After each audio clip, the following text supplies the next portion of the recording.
অর্ধেক রাত হলে আকাশের দরজা কি হয়? খুলে দেওয়া হয়। যে যা চাই তাকে আল্লাহ তা দিয়ে দেন। যে যে বিষয়ে প্রার্থনা করে সেটা আল্লাহ কবুল করেন। যে যে কোনো বিপদে পড়েছে আল্লাহ তাকে উদ্ধার করেন। তবে যার জেনার সম্পর্ক আছে তার কথা আল্লাহ কবুল করেন না। আমি কি দিয়ে বুঝাই জেনা কত বড় বিপদ? আমি কি দিয়ে বুঝাই আপনাকে জেনা কত বড় বিপদ? যেটা ঘরে ঘরে হচ্ছে, যেখানে সেখানে হচ্ছে, যেটা মানুষের কাছে আজকে পাপের কাজ নয়। শোনো, মুনাফিকি করো না বক্তব্যের সাথে। এই ছেলে, তোমাকে আমি কঠিন ভাবে বলে যাচ্ছি, তুমি বক্তব্যের সাথে মুনাফিকি করো না। এখান থেকে উঠার আগে মোবাইলে যত মেয়ের নাম্বার আছে তুমি কেটে দিয়ে উঠবা। জিন্দেগিতে কোনোদিন কোনো মেয়ের সাথে গল্প করো না। তোমার সাথে এ অংশে আমার জরুরি কথা আছে, তুমি একটু ধৈর্য ধারণ করো, একটু সামান্য একটু থামো। তোমার সাথে আমার আরো জরুরি কয়েকটি কথা আছে। মুহাম্মদ সাল্লাল্লাহু আলাইহি সাল্লাম বলেন, আমি রাতে ঘুমিয়েছিলাম, জিবরাইল আমার ডান হাত ধরলেন, মিকাইল আমার বাম হাত ধরলেন, ধরে আমাকে নিয়ে চলে যাচ্ছেন। যেতে যেতে দেখি অনেক মানুষ আসাদু সাইনতে খাফান, ফুলে ফেঁপে বিশাল বিশাল আকৃতি ধারণ করে আছে। 50 হাত 100 হাত উঁচু উঁচু হয়ে আছে। অন্তানাহ রিহান, দুর্গন্ধে টিকা যায় না, এত গন্ধ। কান্নাহুল মারাহিজ, মনে হচ্ছে যেন তারা গ্রামের টয়লেট, মনে হচ্ছে যেন তারা গণশৌচাগার। যেই শৌচাগার টয়লেট পরিষ্কার করা হয় না, গণশৌচাগার, গন্ধে টিকা যায় না, বিশাল বিশাল রূপ ধারণ করে আছে। আমি বললাম, জিবরাইল মান হাওলাই, কি এরা কে? জিবরাইল, এরা কারা? ছি ছি ছি ছি, এরা কারা? এত কোণে গন্ধ, এত কোণে ফুলে আছে। তখন জিবরাইল বললেন, অহমদ জোনাতা জাওয়ানি, এরা হলো ব্যভিচার, ব্যভিচার নেই। বলো যুবক, মোটা মোটা হ্যাঁ ফুলে আছে, খুব গন্ধ, এরা কারা? ব্যভিচার, ব্যভিচার নেই। তুমি সাবধান থাকো, তুমি একটু অপেক্ষা করো। শুনুন, আল্লাহ নবী বলছেন যে আমার ডান হাত জিবরাইল ধরলেন, বাম হাত মিকাইল ধরলেন, ধরে নিয়ে চলে যাচ্ছেন। যেতে যেতে দেখি একটা গর্ত, চুলার মতো। কোন চুলা? যাতে তন্দুরি রুটি হয়। তন্দুরি রুটি চুলা দেখেছেন? ভিতরে রুটি দিয়ে সিদ্ধ হলে বের করে নেওয়া হয়, এরকম চুলা। তার তার ভিতরে দেখি ধাঁধা ধাঁধা ধাঁধা করে আগুন জ্বলছে। হয় যে ইরতাফাও ইরতাফাও, আগুন যখন জোরে জ্বলে উঠছে তখন ওর ভিতরে যা কিছু আছে সব উপরে চলে যাচ্ছে। হয় যে খামেরাত রাজাউ ফিহা, আর যখন আগুনটা কমে আসছে তখন সব নিচের দিকে চলে যাচ্ছে। ফিহারে জালন অনিসাউন ওরাতন, তাতে দেখি পুরুষ এবং নারী জমা ধরে আছে উলঙ্গ অবস্থায়, পরনে কাপড় নেই কারো, এভাবে জমা ধরে আছে উলঙ্গ অবস্থায়। আগুন যখন জোরে জ্বলে উঠছে দাদা দাদা দাদা করে উপরে চলে যাচ্ছে, আবার যখন আগুন কমে যাচ্ছে তখন নিচের দিকে চলে যাচ্ছে। আর উপরে উঠলে মনে হচ্ছে যেন বের হয়ে পড়ে যাবে। দেখি সেখানে পুরুষ এবং নারী উলঙ্গ অবস্থায় জ্বলছে। আমি বললাম, জিবরাইল মানাউলা, এরা কারা? তখন জিবরাইল বললেন, অহমদ জনাত, তারা হলো ব্যভিচার, ব্যভিচার নেই। আল্লাহ নবী বলেছেন, যেসব মহিলারা জেনায় লিপ্ত হবে ওদের লজ্জায় স্থানের গন্ধে জাহান্নামীরা জাহান্নামে টিকতে পারবে না। যেসব মহিলারা জেনায় লিপ্ত হবে ওদের লজ্জায় স্থানের গন্ধে জাহান্নামীরা জাহান্নামে টিকতে পারবে না। যেসব মহিলারা জেনায় লিপ্ত হবে ওদের লজ্জায় স্থানের গন্ধে জাহান্নামীরা জাহান্নামে টিকতে পারবে না। মুহাম্মদ সাল্লাল্লাহু আলাইহি সাল্লাম বলেছেন। শুনুন সম্মানিত দিনী ভাই, আবু হুরায়রা রাদিয়াল্লাহু তাআলা আনহু বলেন, রাসূল সাল্লাল্লাহু আলাইহি সাল্লাম বলেছেন, আল বিকরু বিল বিকরি জিলদু ওয়া তাগরিবু সানা।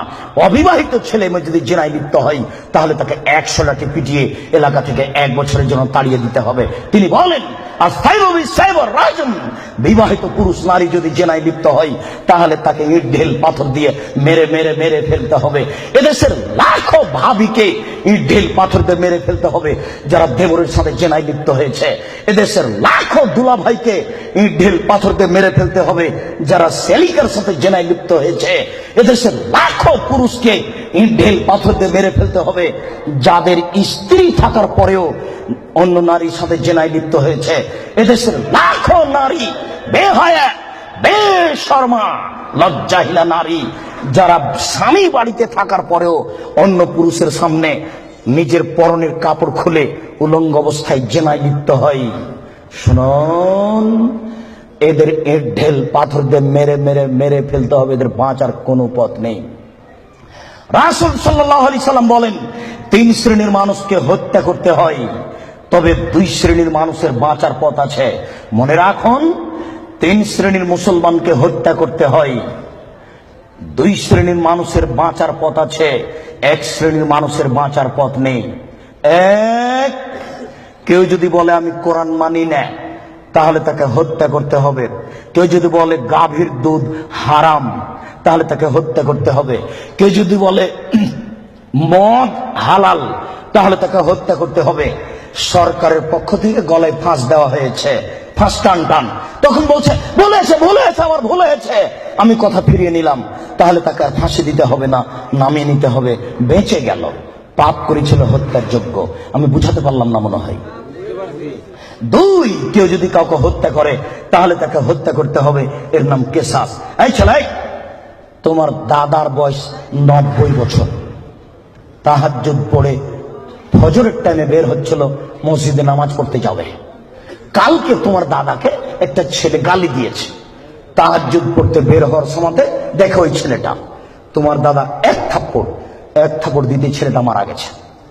এখন তোমার দাদাকে কেসাস স্বরূপ ফাঁসি দিতে হবে সরকারের পক্ষ থেকে, তবে তোমার দাদার বাঁচার পথ আছে। ওই ছেলেটার বাপ মা যদি বলে আচ্ছা যাক আমাদের ছেলেকে মেরেছে, আমরা মারবো না, তাহলে তোমার দাদা বেঁচে গেলেন। কথা কি বুঝাতে পেরেছি? 3, রাজুলুন জানা বাদায় হেসানিন, কে যদি বিবাহ করার পরে জেনায় লিপ্ত হয়, তাহলে তাকে হত্যা করতে হবে, তার বাঁচার কোনো পথ নেই।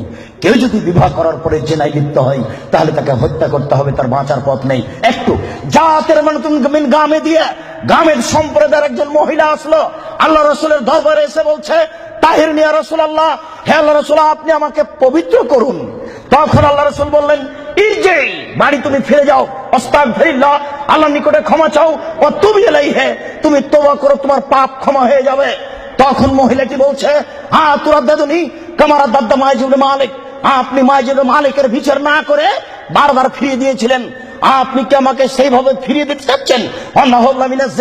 আমার পেট উঁচু হয়েছে, অবৈধ সন্তানে আমার পেটে অবৈধ সন্তান রয়েছে, দয়া করে আপনি আমাকে ফিরিয়ে দিন না, আমার বিচার করে দেন। তখন আল্লাহ রাসূল বললেন, আচ্ছা ঠিক আছে, ইরজিই হাত্তা তালিদি, তুমি বাড়ি চলে যাও, যেদিন তোমার বাচ্চা হবে সেদিন আসিও, বিচার করে দেব। মহিলা বাড়ি চলে গেল। বাচ্চা সবে মাত্র প্রসব হয়েছে, মুসলিম গ্রন্থে এসেছে ওই বাচ্চাটাকে ন্যাকড়ার মধ্যে জড়িয়েছে, প্রসব হওয়া মাত্র জড়িয়ে নিয়েছে, আল্লাহ রাসূলের দরবারে এসে বলছে আল্লাহ রাসূল, এ দেখেন বাচ্চা প্রসব হয়েছে, বিচার করে দেন। আল্লাহ রাসূল মাথাটা নিচু করে বলছেন, ইজি, বাড়ি চলে যাও, ফারজি হে, বাচ্চাকে দুধ খাওয়াও, হাতে কাঁপতে মিহে, যেদিন বাচ্চা দুধ ছেড়ে দিবে সেদিন আসিও, বিচার করে দেবো। মহিলা চলে গেল, বাচ্চাকে 2 বছর দুধ পান করালো। 2 বছর পরে মহিলা বিচারালয়ে উপস্থিত, অফিয়াদেহি কেসরাত খুবজিন, এমত অবস্থায় বাচ্চার হাতে এক টুকরা রুটি রয়েছে, এই রুটি প্রমাণ করে বাচ্চা খাদ্য খেতে পারে। ফাওয়াসাদাহু বিয়াদি রাজুলিন মিনাল মুসলিমিনা, আল্লাহ রাসূল ওই ছেলেটাকে একজন মুসলমানের হাতে সমর্পণ করলেন, বললেন, যাও তুমি এই ছেলেটাকে লালন পালন করো। তিনি বললেন, স্বামী সাথী, এই যাবো বিহা, তোমরা একে মাঠে নিয়ে যাও, এই মহিলাকে মাঠে নিয়ে যাও, মাঠে নিয়ে গিয়ে গর্ত খুঁড়ে বুক পর্যন্ত পুঁতে দাও, ফারজেমুহা, এরপরে তোমাকে তাকে ইট ঢেল পাথর দিয়ে মেরে মেরে মেরে ফেলো। সাহাবীগণ বলেন, আমরা তাকে মাঠে নিয়ে গেলাম, মাঠে নিয়ে গিয়ে গর্ত খুঁড়ে বুক পর্যন্ত মাটিতে পুঁতে দিলাম, এরপরে চতুর্দিক থেকে ইট ঢেল পাথর মারতে লাগলাম। খালিদ বিন ওয়ালিদ বলেন, একটা পাথর আমি নিয়ে তার মুখের উপরে মারলাম, ফাতারা জাহাদাম আলা ওয়াজহি খালিদ, পাথরটা মুখে লেগে মুখ ফেটে রক্ত ছিটে খালিদের গায়ে লাগলো। খালিদ গালি দিয়ে বসলেন, ছি, একজন জেনাকারিনী মহিলার গায়ের রক্ত আমার গায়ে লাগলো, এরকম কিছু হবে?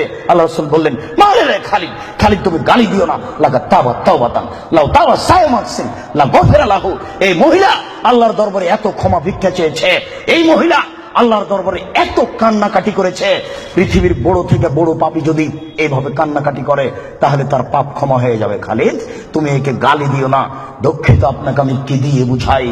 পৃথিবীর সবচেয়ে বড় পাওয়ারফুল মানুষ হচ্ছেন মুহাম্মদ সাল্লাল্লাহু আলাইহি সাল্লাম। পৃথিবীর ইতিহাসে এত বড় পাওয়ারফুল মানুষ কেউ জন্ম নেয়নি, কিয়ামত পর্যন্ত কেউ নিবে না। জান্নাতের গেটে বড় অক্ষরে লেখা আছে, সর্বপ্রথমে যিনি জান্নাতে প্রবেশ করবেন তিনি হলেন মুহাম্মদ সাল্লাল্লাহু আলাইহি সাল্লাম। জান্নাতের ভিতরে একটা ঘর আছে, সেই ঘরের ভিতর দিকে একজন ফেরেশতাকে দাঁড় করে রাখা হয়েছে, এখনো উপস্থিত। তাকে বলা হয়েছে, কেউ যদি বাহির থেকে এসে ঠক ঠক করে শব্দ দেয়, কে যদি বাহির থেকে বলে মুহাম্মদ, তাহলে এই দরজা খুলে দিও। এই ঘর মোহাম্মদ ছাড়া কারোর জন্য খোলা হবে না।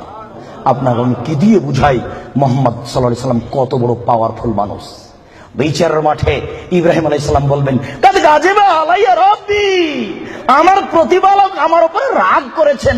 মা গাজিবা মিন কাবলা বাদ, আমার প্রতিপালক এইরকম রাগ পূর্বেও কোনোদিন করেননি, ভবিষ্যতেও কোনোদিন করবেন না। নফসি নফসি, আমার যে কি হয় তা আমি নিজেই বুঝি না। এইভাবে চিল্লাচিল্লি করবেন ইব্রাহিম আলাইহিস সালাম। আপনার হুজুরের কি হবে, পীর সাহেবের, আপনাকে আমি কি দিয়ে বুঝাই? শুনুন, ওই সময়তে মোহাম্মদ সাল্লাল্লাহু আলাইহি সাল্লাম সিজদায় পড়বেন, তখন আল্লাহ বলবেন, এই ফারাসাক সালতুতা পাসেতু সাফা, মোহাম্মদ মাথা উঠান, বলেন, যা বলবেন তাই মেনে নিব, যেই কথা বলবেন আমি সে কথা গ্রহণ করব।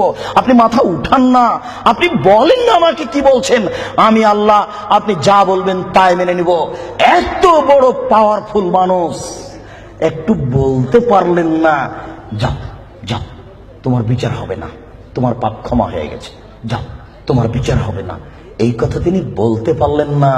এত বড় পাওয়ারফুল মানুষ, তিনি খালি বললেন, খালিদ তুমি একে গালি দিও না, এত তওবা করেছে, এরকম তওবা যদি বড় থেকে বড় পাপী করে তাহলে তার পাপকে ক্ষমা করা হবে খালিদ, তার মানে এর পাপ ক্ষমা হয়ে গেছে। তাই তো তিনি জানাজা করলেন, তাই তো তিনি কাফন দাফন করলেন, কিন্তু তিনি তাকে বলতে পারলেন না, যাও যাও, তোমার বিচার হবে না, তোমার পাপ ক্ষমা হয়ে গেছে। পৃথিবীর সবচেয়ে বড় পাওয়ারফুল মানুষ এ কথা বলতে পারলেন না। তার মানে বিবাহ করার পরে জেনায় লিপ্ত হলে তার দুনিয়াতে বেঁচে থাকার কোনো সুযোগ নেই। আমি আপনাকে কি দিয়ে বুঝাই শরীয়ত কি জিনিস? বিবাহ করার পরে জেনায় লিপ্ত হলে তার বেঁচে থাকার কোনো সুযোগ নেই। আব্দুর রাজ্জাক সাহেব, কথা বুঝেছি, একটু দয়া করে কোনো পথঘাট বলেন। জি, পথঘাট আছে, চিন্তা করবেন না, নিরাশার কিছু নেই। শুনুন, নিরাশার কিছু নেই। এই পাপ কার সাথে জড়িত? আল্লাহর সাথে জড়িত। আল্লাহ নবী বলেছেন, কে যদি জেনে শুনে 1 টাকা সুদ খায়, 36 বার জেনা করে যত পাপ হবে, 1 টাকা সুদ খেলে তার চেয়ে বেশি পাপ হবে। তিনি বলেছেন, সুদের পাপের 70টি ভাগ রয়েছে, ছোট ভাগ হলো মার সাথে জেনা করলে যেমন পাপ হয়। সুদ যত বড়ই পাপ হোক না কেন, সুদের পাপ কার সাথে জড়িত? আল্লাহর সাথে জড়িত। জেনার পাপ কার সাথে জড়িত? আল্লাহর সাথে জড়িত। যুবক, তুমি নিরাশা হবে না, নিরাশার কিছু নেই। দুনিয়া সুন্দর, মানুষ সুন্দর, আসমান সুন্দর, জমিন সুন্দর, সুন্দরী সুন্দরী পাল্লা। জানি না কত সুন্দর তুমি আল্লাহ, জানি না কত সুন্দর তুমি আল্লাহ।